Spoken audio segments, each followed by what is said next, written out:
ونستعينه ونصلي على رسوله الكريم أما بعد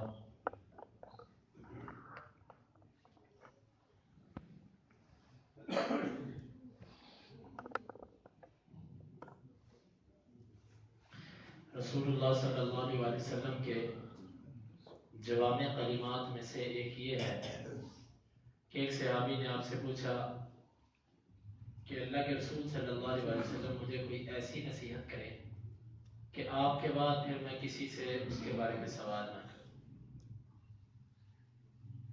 آپ صلی اللہ علیہ وسلم نے ان سے فرمایا کہ قل آمنت باللہ ثم استقم، تو یہ کہہ کہ میں اللہ پر ایمان لایا اور پھر تو اس پر استقامت اختیار کر۔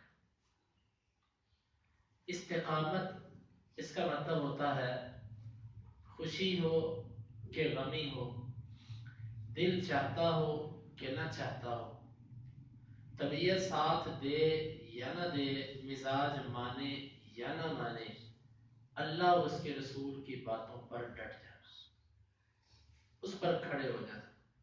قوم، برادری، قبیلہ ایک طرف ہو، اللہ اور اس کے رسول صلی اللہ علیہ وسلم کی بات ایک طرف، بندہ اس طرف ہو جائے جس طرف اللہ اور اس کے رسول کی بات، اس کو استقامت کہتے ہیں۔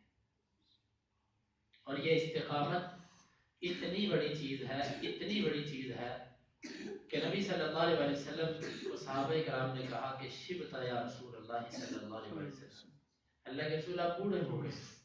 آپ نے فرمایا کہ شیبتنی ہود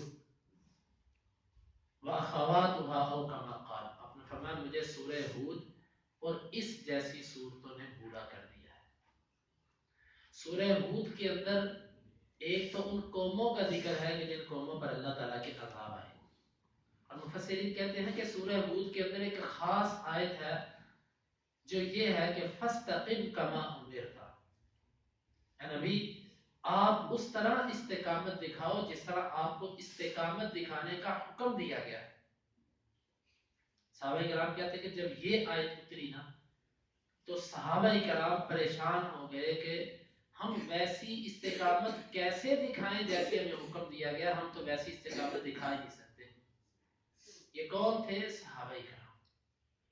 اس آیت کو جب انہوں نے سنا سمجھا تو پریشان ہو گئے، اسی لیے بعض مفسرین کہتے ہیں کہ اس آیت کو پھر دوسری آیت کے ساتھ منسوخ کر دیا گیا تھا کہ فاتقوا اللہ ما استطعتم، تم اللہ سے اتنا ڈرو جتنے تمہارے اندر طاقت ہے۔ یہ نبی صلی اللہ علیہ وسلم کو استقامت جو ہے، استقامت یہ بہت بڑی چیز ہے۔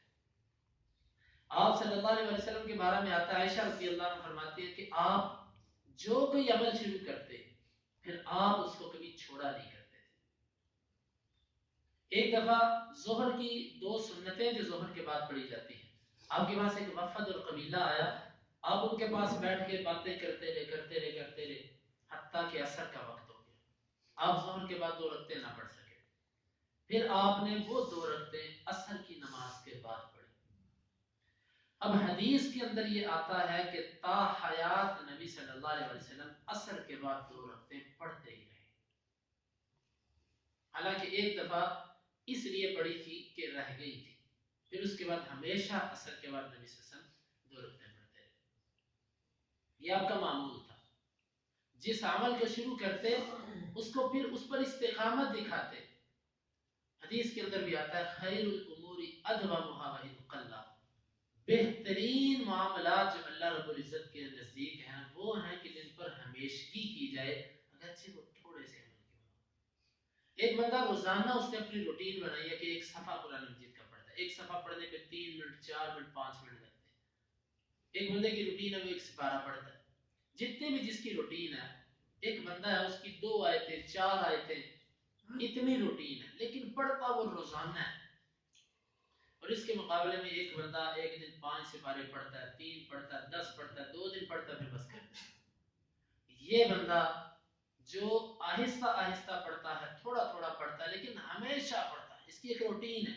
اس نے قرآن مجید دکان پہ رکھا، ایک اس کے گھر پہ، گھر سے بھی اس نے بابرکت کلام سے ابتدا کرنی اپنے دن کی، دکان پہ جاتے ہی سب سے پہلے اس نے بابرکت کتاب کھول کے اس کا کچھ حصہ تلاوت کیا۔ سے بھرا ہوا انسان ہے، 2 منٹ 3 منٹ 4 منٹ کتنا وقت ہے. اب ایک سافٹ ویئر ایسا آیا موبائل پہ کہ آپ اگر وہ ڈاؤن لوڈ کرتے ہیں تو وہ آپ کو بتا دے گا کہ آپ نے موبائل پہ کتنا وقت آج صرف کیا. آپ اگر وہ سافٹ ویئر کریں اور پھر ذرا رات سونے سے پہلے دیکھیے گا کہ آج سارا دن میں نے اپنے موبائل پہ کتنا وقت لگایا. آپ کو پھر پتا چلے گا وہ 4 گھنٹے، وہ 5 گھنٹے، وہ 8 گھنٹے، وہ 10 گھنٹے. یہ جو وقت اس موبائل پہ ضائع ہوتا ہے نا، یہ وقت ہم قرآن مجید کو دیں تو ہماری آخرت بن جائے. تو آپ کی یہ عادت تھی کہ ہمیشگی کرتے جس کام پر بھی کرتے. حدیث سلف کا مقولہ ہے الاستقامت خیر من الف کرامہ. ایک استقامت جو ہوتی ہے نا دین کے کسی مسئلے پر، یہ ولی کی 1000 کرامتوں پر بھاری ہوتی ہے. کیوں؟ جو کرامت ہوتی ہے نا اس میں انسان کے پھسلنے کے چانس بہت ہوتے ہیں. ریاکاری آ سکتی ہے انسان میں، دکھلاوا آ سکتا ہے، تکبر آ سکتا ہے. بعض دفعہ دیکھو یہ میری کرامت ہے، یہ میرا کمال ہے.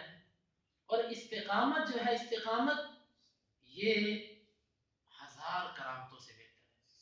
اور کرامت عموماً وہاں پر آتی ہے، ہم دیکھتے ہیں کہ صحابہ کرام کی اتنی زیادہ کرامات ہمیں نہیں ملتی جتنی بعد کے زمانے میں ملتی ہے. اس کا جواب علماء نے دیا ہے. کسی نے یہ سوال کیا تھا کہ ہم صحابہ کرام کی زندگیوں میں اتنی کرامات نہیں دیکھتے، تابعین کی زندگیوں میں اتنی کرامات نہیں دیکھتے جتنی بعد کے زمانوں میں کرامات ہیں بعض لوگوں کی. انہوں نے کہا ہاں اس کی ایک وجہ ہے. وجہ یہ ہے کہ کرامت وہاں ظاہر ہوتی ہے جہاں انسان کے اندر کچھ کمزوری ہوتی ہے اور اللہ تعالیٰ اس کو ثابت قدم رکھنے کے لیے کرامت کا اظہار کرتے ہیں کہ وہ دین پر ثابت قدم ہو جائے. اور صحابہ کرام اپنے ایمان کے اندر اس قدر مضبوط تھے، اس قدر مضبوط تھے کہ وہ کٹ تو جاتے تھے، ان کو شہید تو کر دیا گیا، انہوں نے اپنے جسم کے ٹکڑے ٹکڑے تو کروا لیے، لیکن ان کا ایمان اتنا مضبوط تھا کہ پہاڑ اپنی جگہ چھوڑ سکتا تھا لیکن ان کے ایمان ڈگمگاتے نہیں تھے. اور یہ حقیقتاً تعبیر میری جیسی بھی ہے لیکن یہ بات ایسے ہی ہے کہ جس کا، کیونکہ حدیث سے بھی اس کی تائید ملتی ہے. نبی صلی اللہ علیہ وسلم نے فرمایا کہ آدمی اپنے ایمان کی بقدر آزمایا جاتا ہے. یبتلی الرجل بقدر ایمانہ کما قال. آدمی اپنے ایمان کی بقدر آزمایا جاتا ہے. جس کا ایمان جتنا مضبوط ہوتا ہے اس پر آزمائشیں اتنی بڑی اور سخت آتی ہیں. اسی لیے جب آپ صلی اللہ علیہ وسلم سے پوچھا گیا کہ ای الناس یشد بلاء، لوگوں میں سے سب سے سخت مصیبتیں کس پر آتی ہیں؟ آپ نے فرمایا الانبیاء، نبیوں پر. نبیوں پر سب سے سخت مصیبتیں آتی ہیں. پھر ثم الامثل فالامثل، پھر جو اس کے جتنا قریب ہوتا ہے اس پر اس کی بقدر مصیبتیں آتی ہیں. جس کا جتنا ایمان مضبوط اس پر مشکلات بھی اتنی سخت آتی ہوتی. تو اس لیے یہ استقامت جو ہے کسی بھی معاملے پر انسان جب اس کو شروع کرے تو اس پر استقامت دکھانی چاہیے. تو آپ صلی اللہ علیہ وسلم 2 ٹوک نصیحت کی. اس نے کہا میں آپ کے بعد کسی سے سوال نہ کروں. آپ نے فرمایا ہاں پھر وہ یہی ہے کہ تو اپنے معاملات میں استقامت دکھا تو تجھے ضرورت ہی نہیں کسی سے سوال کرنے کی. اور پھر استقامت کے کیا فوائد ہیں، اس کے کیا طریقے ہیں، یہ ایک تفصیلی بات ہے. بہرحال ہمیں اللہ تعالیٰ سے استقامت مانگنی چاہیے، نیک اعمال پر استقامت مانگنی چاہیے، گناہوں سے بچنے میں استقامت مانگنی چاہیے. اللہ تعالیٰ ہمارے لیے اس کو آسان کر دے. اللہم انفعنا بما علمتنا وعلمنا ما ينفعنا وزدنا علما. اللهم اقسم لنا من خشيتك ما يحول بيننا وبين معصيتك ومن طاعتك ما تبلغنا به جنتك ومن اليقين ما تهون به علينا مصائب الدنيا. متعنا اللهم بأسماعنا وأبصارنا وقوتنا أبدا ما أحييتنا واجعله الوارث منا واجعل ثارنا على من ظلمنا ولا تجعل مصيبتنا في ديننا ولا تجعل الدنيا أكبر همنا ولا مبلغ علمنا ولا تسلط علينا من لا يرحمنا. وآخر دعوانا